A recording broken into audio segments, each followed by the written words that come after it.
बिस्मिल्लाहिर्रहमानिर्रहीम, अस्सलाम वालेकुम, वेलकम टू द बीनर सलीम शो। आज फिर पूरा दिन बड़ी ही हंगामा खेज सी सूरत हाल रही। पूरा दिन हंगामा खेजी के बावजूद दिन के एंड पर अगर मैं कहूँ कि क्या हासिल हुआ तो ठेंगा हासिल हुआ, कुछ नहीं मिला। मतलब फ़ैसला जो था वो सुप्रीम कोर्ट ने उनके जो रुकनी बेंच है उसने महफूज कर लिया है, और वो फ़ैसला जब तक महफूज रहेगा तब तक हुकूमत महफूज रहेगी। फ़ैसला जब गैर महफूज हो जाएगा, विच मीन्स कि जब फ़ैसला बाहर आ जाएगा तो ऑफकोर्स हुकूमत भी गैर महफूज हो जाएगी। उसका मतलब ये है कि फ़ैसला जो है वो मुझे नहीं लगता कि इस तरह का कोई आने वाला है जिससे हुकूमत को बहुत ज़्यादा कोई खुशी होगी या हुकूमत उससे मुतमईन या सैटिस्फाइड होगी। वो क्या कहते हैं, देखने वाले क़यामत की निगाह रखते हैं, तो कुछ थोड़ी बहुत ऐसी निगाह हम भी रखते हैं।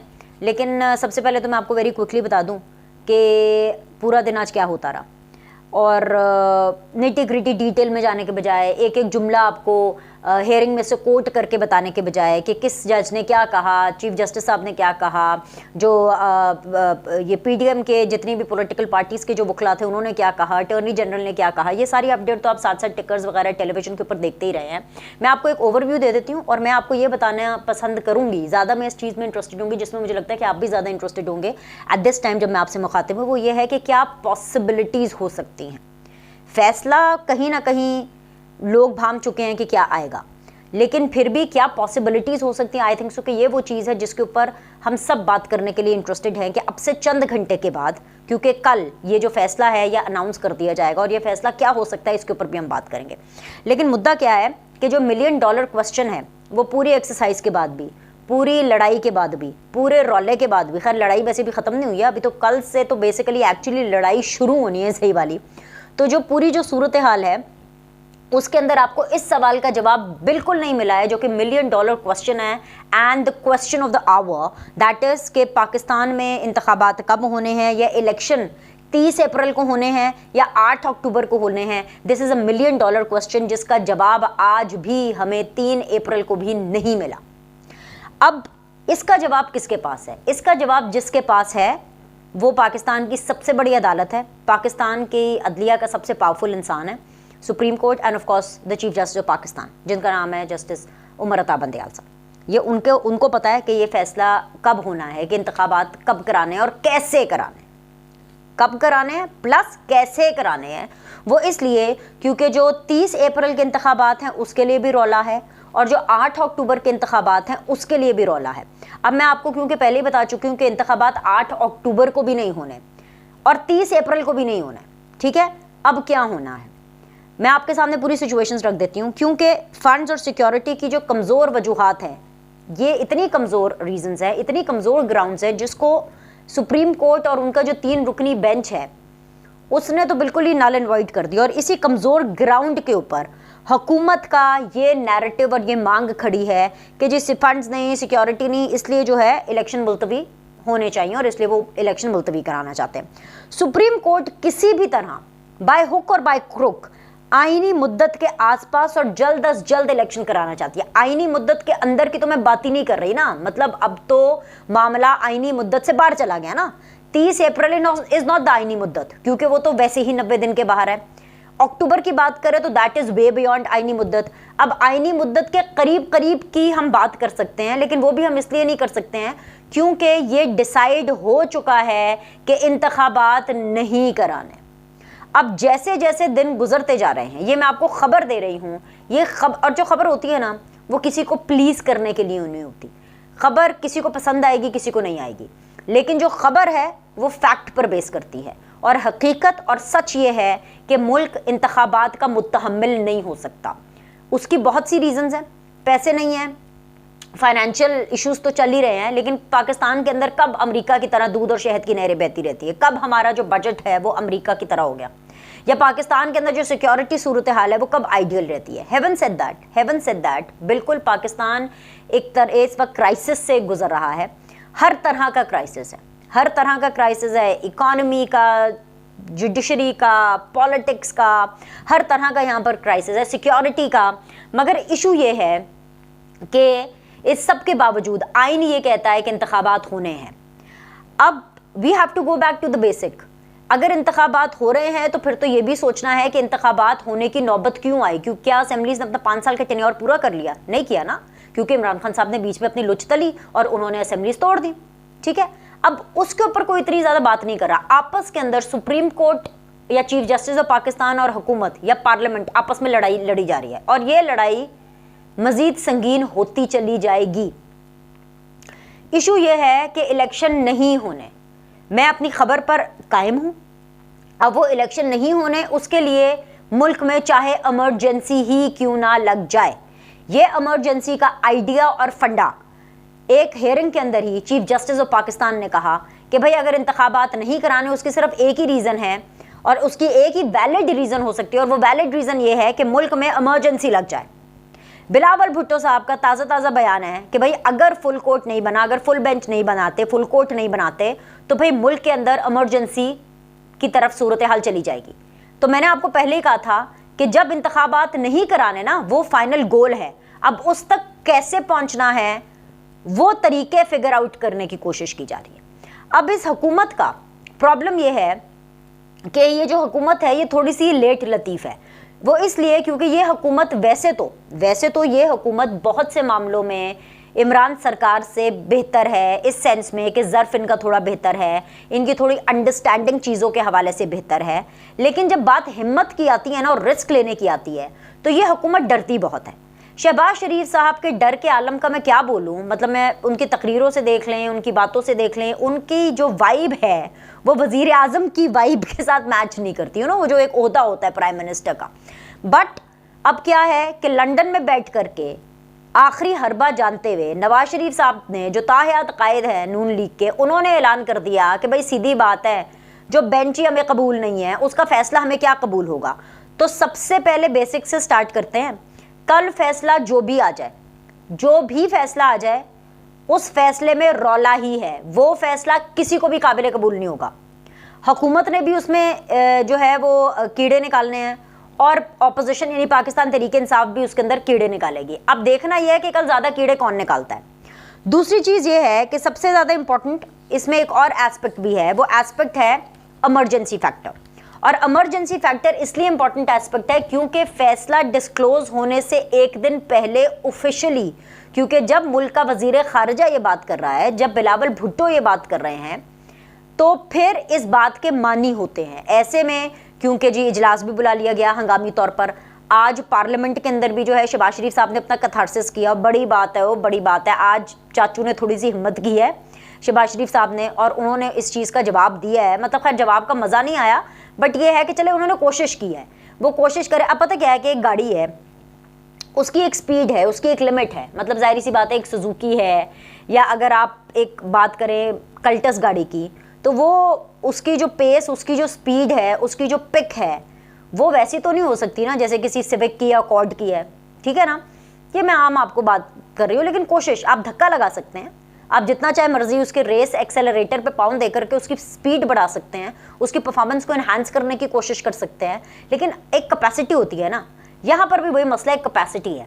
शहबाज शरीफ साहब की एक कैपेसिटी है, लेकिन आज मैं फिर भी उनको इतने ज़रूर रियायती नंबर दूंगी कि आज उन्होंने अपनी कैपेसिटी से बाहर आकर के पार्लियामेंट में जब इजहार ख्याल किया, तो उन्होंने कहा कि भाई आप मुझे ताना सुना रहे हैं कि जी जेल काट करके लोग आके लंबी लंबी तकरीरें करते हैं। तो शहबाज शरीफ साहब ने कहा कि देखें जी, ये जो लंबी लंबी तकरीरें हैं ना, मैं ऐसा थोड़ी है कि मैं ऐसे ही आके कर रहा हूँ भाई। ऑफकोर्स झूठे केसेस थे, उसके अंदर मुझे ज़मानतें मिली हैं, केसेस को हम लोगों ने निपटाया और फिर ही मैं यहाँ पे आके खड़ा हूँ। ऐसा थोड़ी है कि मैं ऐसे ही आ गया हूँ।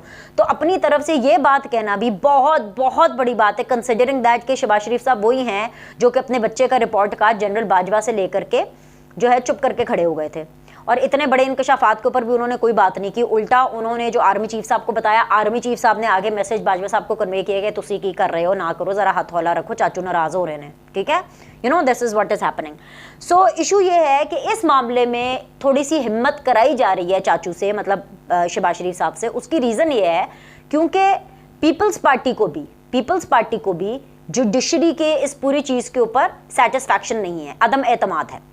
नवाज शरीफ साहब भी जो कि पूरी तरह से इस हुकूमत को और इसकी जो तर्ज हुक्मरानी है उससे सेटिस्फाइड नहीं है, चाहे वो इमरान खान साहब का ज़बान पाक का एपिसोड हो, चाहे वो इमरान खान साहब की गिरफ्तारी का एपिसोड हो, चाहे वो इस हुकूमत की वैसे तर्ज हुक्मरानी हो कि जिस तरीके से ये फाइनेंशियल इश्यूज़ को डील कर रहे हैं। आवाम का जो एक महंगाई के साथ नाता है, जिस तरह से उसको डील कर रहा है, मैं आपको बहुत वसूख से बता रही हूँ, नवाज शरीफ साहब इन सारी चीज़ों को ओन नहीं कर रहे हैं। He is not happy. लेकिन जब बात आती है जुडिशरी की, जब बात आती है इस बेंच की, तो भाई ये तो नवाज शरीफ साहब भी हुकूमत के साथ आकर के सेम पेज पर हैं, पाकिस्तान पीपल्स पार्टी भी इस मामले में काफ़ी हद तक सेम पेज पर है। तो कहीं ना कहीं शहबाज शरीफ साहब को ये पुश मिल रही है, और जो थोड़ी बहुत जो हिम्मत भी आ रही है वो भी यहाँ से आ रही है कि जी he has back of a lot of people, you know, a lot of people are backing him, जिसमें बिलावल हैं और जिसमें नवाज शरीफ साहब हैं और इस मामले को लेकर के। लेकिन इसमें भी ना थोड़ी देर हो रही है, क्योंकि मैं आपको बता रही हूँ ना, ये हुकूमत बड़ी रिवायात और मुरव्वत में जाती है बहुत ज़्यादा, कि अच्छा अभी देखते हैं, अभी देखते हैं। और मैं अक्सर ये जुमला बोलती हूँ, और शायद बड़े बुजुर्गों ने इसी टाइम के लिए जुमला बोला है कि जब जंग चल रही हो, लड़ाई चल रही हो, और उस लड़ाई के बाद अगर आपको कोई बात याद आ जाए, कोई दाव याद आ जाए, कोई मुक्का याद आ जाए, तो वो अपने मुंह पर ही वापस मार लेना चाहिए। अब वीकेंड की बात है, जब नवाज शरीफ साहब ने आखिरी हरबे के तौर पर यह ऐलान किया कि भाई हमें ना बेंच मंजूर है, ये बेंच मंजूर नहीं है, तो उसका फैसला क्या मंजूर होगा वो पहले ही बता दिया। तो आज टेक्निकली तो होना ये चाहिए था कि जो वीकेंड के ऊपर खबरें आ रही थी कि जी बॉयकॉट होगा या फलाना होगा, तो आज तो कुछ ऐसा होना चाहिए था, या तो बॉयकॉट करते सीधा सीधा, मतलब कि एक स्ट्रॉन्ग मैसेज जाता। मतलब कोर्ट के अंदर बेंच भी देख करके हैरान हो गया कि बेंच जो जज साहिबान थे वो भी पूछ रहे थे, अच्छा जी तुसी आ गए हो, सानू तो लगा तुसी बॉयकॉट करोगे हैं। तो एक तो ये, दूसरी चीज़ है, और अगर नहीं करना था बॉयकॉट तो फिर इस तरह की खबरें नहीं आनी चाहिए थी, और अगर खबरें आ रही थी तो उनको स्नप करना चाहिए था, यू नो। अच्छा, अब जब आ ही रही हैं तो फिर थोड़ी हिम्मत करनी चाहिए थी, बॉयकॉट करते। हुकूमत के पास बहुत से ऑप्शंस हैं, एक दो ऑप्शंस तो इनफैक्ट बिलावल भुट्टो ने ऑलरेडी पार्लियामेंट के अंदर अपनी तकरीर में जो उन्होंने 4 दिन पहले की थी, ऑलरेडी वो ऑप्शंस उन्होंने शहबाज शरीफ साहब को बता दिए थे कि जी प्राइम मिनिस्टर साहब, ये आप ये रिक्वेस्ट तरले मिन्नत ना करें, सीधा सीधा अगर आइन टूटा है तो आइन तोड़ने वालों के खिलाफ आप सीधा सीधा कार्रवाई करें, भाई आप सीधा सीधा केसेस दर्ज कराएं, राइट। उसके बाद जब ये कानून साजी वाला पूरी चीज़ हो रही थी, सुप्रीम कोर्ट के लिए इस्लाहात का वो सारी चीज़ें बन रही थी, तभी पता चल रहा था कि ये जो मसला है ये रिएक्शन की तरफ जाएगा, सुप्रीम कोर्ट इसके ऊपर रिएक्ट करेगा। भाई जो चीफ जस्टिस तो पाकिस्तान है, उसकी भी एक ताकत है, उसकी भी एक पावर है, वो कैसे आराम से बैठ करके लोगों के जो है वो फैसले सुन ले। यहाँ पे मसला यही है, यहाँ पर ईगोज़ का बहुत बड़ा मसला है, यहाँ पर पर्सनल इन्फ्लुएंसेस का बहुत बड़ा मसला है, यहाँ पर शख्सियात बड़ी हो जाती हैं। और ये सिर्फ और सिर्फ मैं बात चीफ जस्टिस या सुप्रीम कोर्ट या पार्लियामेंट के हवाले से नहीं कर रही, हर लिहाज से कर रही हूँ। Even if you talk about the other judiciary, Lahore high court, Islamabad high court, हर जगह पे जुडिशरी का कहीं ना कहीं एक इंटरप्रिटेशन का क्राइसिस रहा है। और वो इसीलिए रहा है क्योंकि इमरान खान की स्टारडम और वो जो जत्थे लेकर के लोगों को लेकर के आते हैं, या जो उनके साथ जो लोग आते हैं, खुद आते हैं, जैसे भी लाते हैं, मैं उस डिबेट में नहीं पढ़ती, उनसे ये इन्फ्लुएंस होते हैं, उनकी फैमिलीज भी इन्फ्लुएंस होती हैं। चाहे जज साहिबान जितना भी कहें कि हम टीवी नहीं देखते, हम फलानी चीज़ें नहीं देखते, हम टिकटॉक नहीं देखते, हम फेसबुक नहीं देखते, भाई उनके घर वाले तो सब देखते हैं ना, घर वाले तो नॉर्मल हैं, उनकी तो एक नॉर्मल लाइफ है, तो वो उनकी रीजंस जो है वो इन्फ्लुएंस करती हैं। ओके जी, अब हम ये देखते हैं कि जी ऑप्शंस क्या क्या हैं। ऑप्शंस ये हैं कि फैसला क्या आ सकता है, जो भी आएगा फैसला, एक चीज़ आपने माइंड में रखनी है कि वो फैसला किसी को भी काबिल कबूल होना नहीं है। अब ऑप्शंस क्या हो सकती हैं फैसले की। नंबर 1 ये कि जी एक तो ये ऑप्शन हो सकती है कि जी सुप्रीम कोर्ट एक फैसले के अंदर एक टाइम फ्रेम बताए कि इस टाइम फ्रेम के अंदर सारी पॉलिटिकल पार्टीज या सारे जो फरीकैन हैं वो आपस में मुशावरत करें, और क्योंकि इंतखाबात हर हालत में होने हैं, 90 दिनों के अंदर तो अब खैर नहीं हो रहे, तो उसके करीब करीब होने हैं, और ये एक टाइम फ्रेम है, उस टाइम फ्रेम के अंदर आप आपस में बात करें and then get back to Supreme Court और बताएं कि क्या तारीख है, एक चीज़। दूसरी जो ऑप्शन है वो ये हो सकती है कि जी सुप्रीम कोर्ट एक डेट और इलेक्शन की अनाउंसमेंट करते हैं, वो 30 अप्रैल हो सकती है, 30 अप्रैल के क्लोजेस्ट भी हो सकती है, 8 अक्टूबर से पहले भी हो सकती है। मतलब एक डेट आपको दी जाए, एक डेट दी जाए, एक टाइम फ्रेम दिया जाए, और ये कहा जाए कि जी उसके अंदर ये जो इलेक्शन है वो बिल्कुल मस्ट है, और अगर अब उस तारीख के ऊपर इलेक्शन नहीं होते तो फिर कंटेम्प्ट की कार्रवाई होंगी।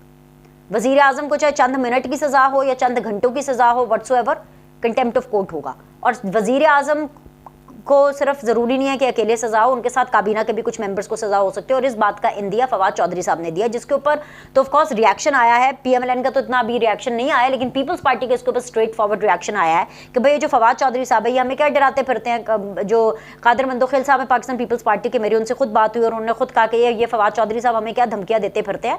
प्लान वैसे तो कादिर मंदोखेल साहब के पास भी कोई नहीं था जब मैंने उनसे पूछा, लेकिन उनका ये कहना था कि भाई वो इस तरह की धमकियों से नहीं घबराने वाले, they will face the court whatever the court says.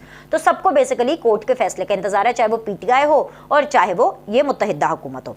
अब ये जो दूसरी ऑप्शन है जिसके अंदर एक डेट, एक टाइम फ्रेम दिया जा सकता है इंतखाबात के हवाले से, और अगर उस पर ना हो और फिर कंटेम्प्ट की कार्रवाइयां हो, ये बड़ा एक डेंजरस और एक मजीद वॉर जोन में जाने वाली सूरत हाल है। तीसरा ऑप्शन है वो ये है कि भाई इस फैसले को जो हुकूमत है वो ना माने और जैसे कि कहा गया है कि फुल बेंच की, बाकायदा तौर पर फुल कोर्ट की बेसिकली मांग करें, और अगर दोबारा से, और अगर फिर भी वो मांग पूरी नहीं होती तो वो जो इमरजेंसी वाला ऑप्शन है वो तो है ही है, अल्टीमेटली तो इमरजेंसी वाला ऑप्शन है ही। और आपको याद होगा कि मैंने आपको पहले भी बताया था कि इस वक्त मुल्क के ये हालात है, पॉलिटिकल पार्टीज के ये हालात है कि भाई कुछ भी हो जाए, इमरजेंसी ही क्यों ना लगानी पड़े, लेकिन मुल्क में इंतखाब नहीं कराने, ठीक है, बिकॉज ये फैसला हो चुका है।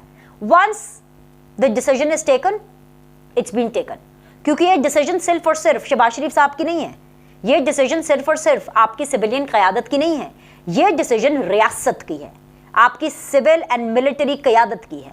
और जहां पर भी मिलिट्री क़यादत इन्वॉल्व हो जाती है वहां पर फैसले, निगोसिएशंस ये बार बार नहीं होते, बस एक दफ़ा जो कह दिया सो कह दिया, उसके बाद तो हम किसी की भी नहीं सुनते, उसके बाद तो हम अपने आप की भी नहीं सुनते, राइट।